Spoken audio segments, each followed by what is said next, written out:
Hello guys, magluluto tayo ng ginataang tilapia. Pero bago ko gataan ang tilapia, niluluto ko muna siya sa suka dito sa pinakurat.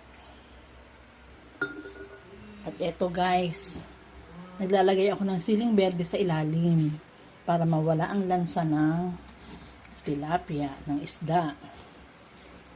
Ayan guys, ating iaayos. Yan, 4 na tilapia ang ating lulutuin. Lagyan natin ng asin at paminta. Pero sa paminta guys, kailangan ko ng 2 kamay. 2 kamay. Wait lang ha.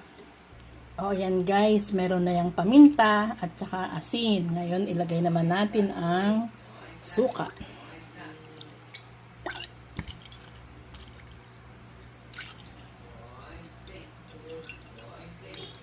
Lagay natin lahat. Ito naman guys ang aking pechay Tagalog. Binababad ko muna sa tubig. O ayan guys, kumukulo na ang ating tilapia sa suka. O ayan guys, lalagyan na natin ng gata.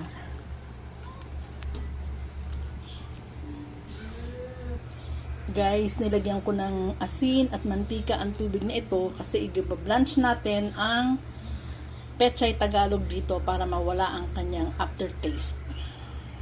Guys, kumukulo na ang ating tubig so pwede na nating ilagay ang ating pechay. Ayan guys, okay na yan. Akin lang itataktak, patutuluin ang tubig, then ilalagay ko na sa ginataang tilapia. O yan guys, nakatulo na ang tubig niyan. Ngayon, atin siyang ilalagay sa ginataang tilapia. Ayan. Unti-unti guys. Mailagay natin sa mga tabihan. O ayan na guys. Luto na ang ating ginataang tilapia na may pechay Tagalog. Guys, ang sarap nito. Grabe, tinikman ko na ang sabaw at ang sarap talaga niya.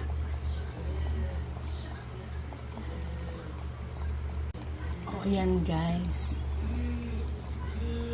Lulutuin pa natin ang pechay niya. Ayan. O diba? Very creamy ang kanyang gata. Sarap. Mayroon ng konti guys. Luto na yan. Atin mo lang tatakipan. O ayan guys. Palagay ko luto na to.